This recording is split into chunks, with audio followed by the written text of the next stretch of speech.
2D puzzle platformer horror. It's a strange genre, but even stranger still are the people who willingly play these games, like, seriously. Anyways, today we're going to be ranking 2D puzzle platformer horror protagonists. We're going to start with Limbo.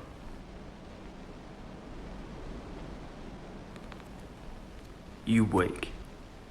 Everything around you is dark, grainy. You are alone. You are the boy.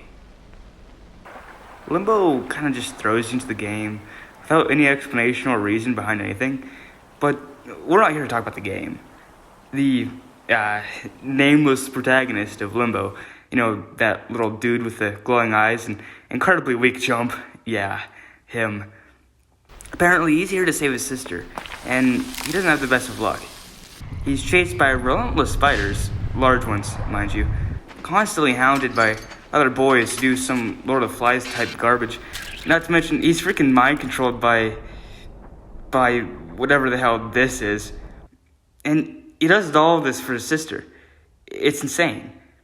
He does have one major flaw, however. He is absolute trash at swimming. You touch any small puddle in this game and he just folds.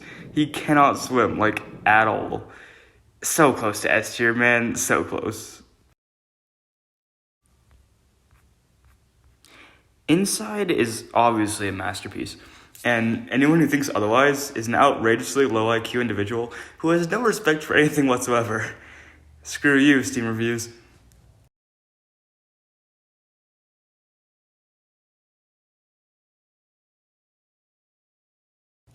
The game starts with large red letters announcing the title of the game, and when you tap a button, our nameless protagonist stumbles out of the forest and pauses on a rock, breathing heavily. You have no idea why he's in the forest in the dead of night, but it doesn't matter. Before too long, the boy is being hunted by strange people in white masks, and in a desperate race for freedom, complete with awesome music, the nameless protagonist that you just met 5 minutes ago proceeds to jump off a cliff into a lake far below. Yeah, in this game, our nameless protagonist can actually swim, and he does it a lot.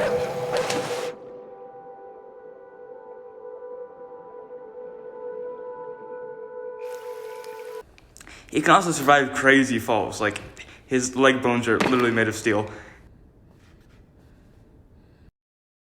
He somehow just knows how to operate a submarine, which, good for him. He also gets trapped in a broken elevator and nearly drowns.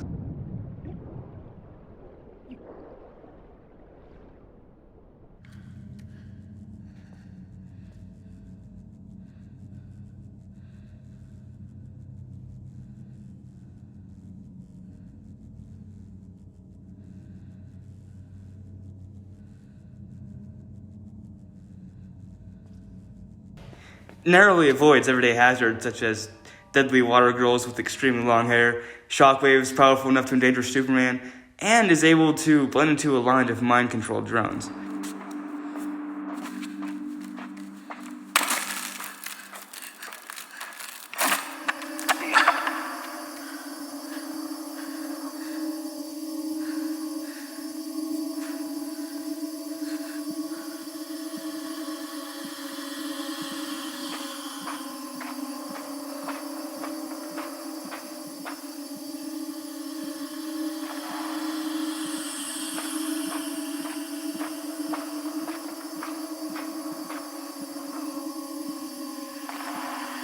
If you thought this dude couldn't get any cooler, boy do I have news for you. Spoilers, of course. Around the third quarter of the game, one of the long-haired water girls drags the boy down into the darkness and plugs him into some kind of machine, and he wakes up, still deep underwater. Yeah, so he can now breathe underwater, which is just insane. Eventually, you find out you can also control the drones without a mind helmet.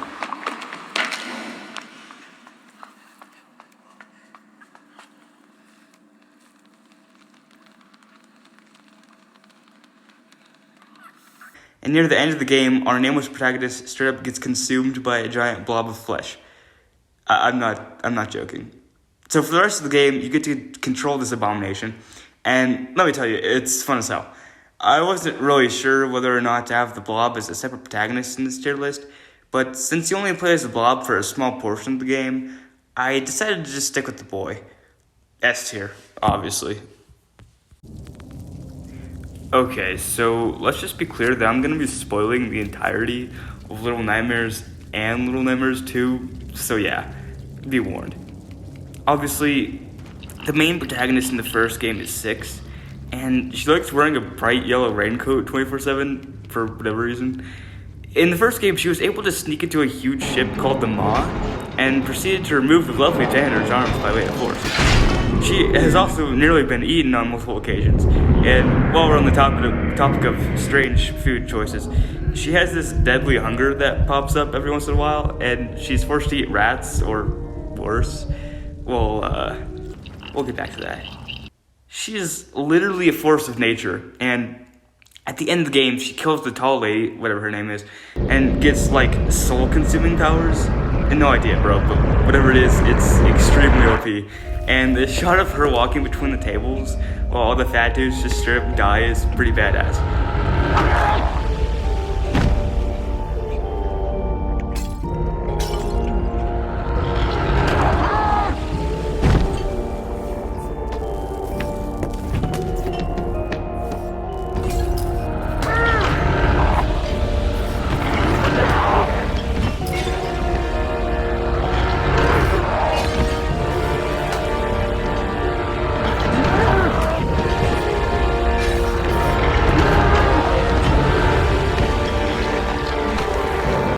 However, she does some pretty crappy stuff as well. In the DLC for Little Nightmares, you get to play as this little dude nicknamed the Runaway Kid, or Seven. And I'll get more into him in a bit, but basically he gets turned into one of the little gnome guys you see throughout the game. And, Six eats one of those gnomes.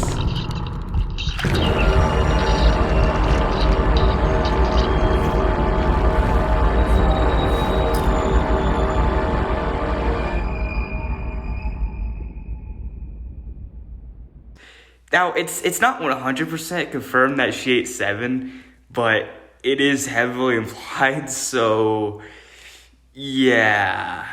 And if you thought that was bad, she also lets Mono drop into the abyss at the end of the second game, which leads to him becoming the Thin Man, and thus the time loop continues.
Not to mention that throughout both games, she literally craves violence. It's insane. Sorry, guys. She's gonna have to go and see. The Runaway Kid is honestly underrated. I mean, he's a cool guy. He somehow evaded some crazy underwater lady and I can't. He befriended a whole colony of gnomes. Plus, he stuck into the tall lady's living quarters and nearly lived to tell about it. Nearly. I feel bad for him, man. He didn't deserve that fate. Overall, you don't really spend a whole lot of time with him, which means I don't have a lot to go off of. But I'd say he's a pretty solid character. B tier. The second Little Nightmares game starts with a little dude with a paper bag over his head chilling in the middle of a forest. Anyway, his TV privileges get revoked and he ends up wandering around in said forest. Eventually, he finds a cabin and just casually breaks in, like any well-minded individual would in this situation.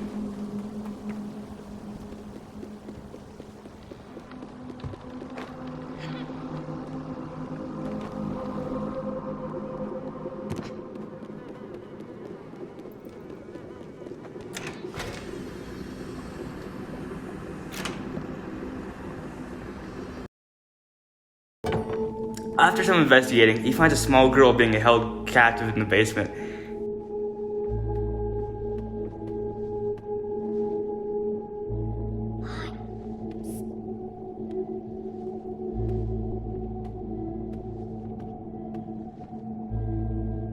And who would have guessed that girl is none other than Six. Lovely. So he helps her escape, and they face numerous unspeakable horrors, such as a deranged doctor who literally thinks he's Spider-Man. Brother, A really crappy teacher whose neck is like actual spaghetti.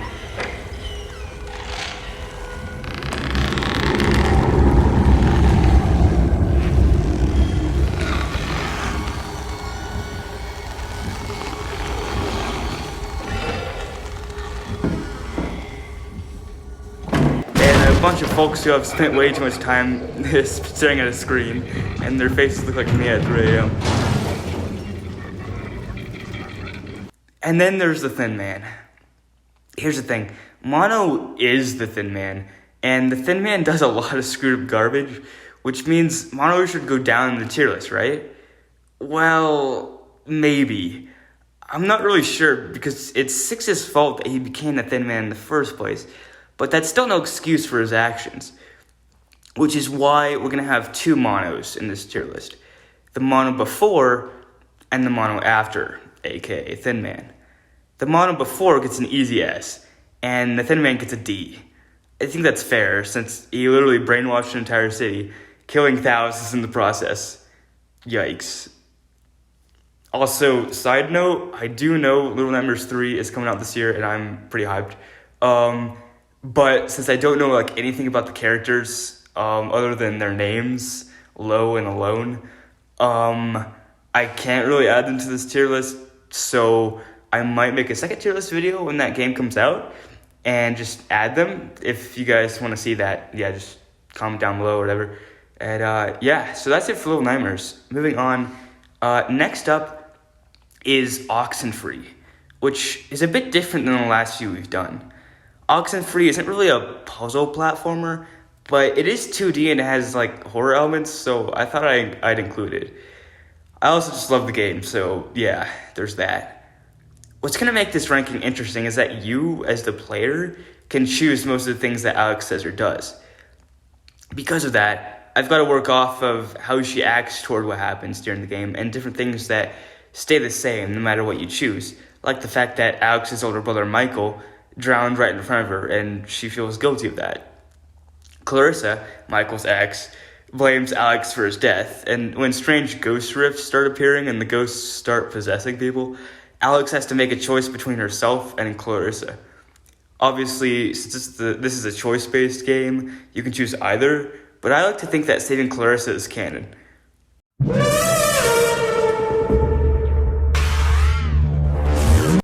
I think Alex is B tier, honestly. There's just too many options, and they could all be the real Alex, so...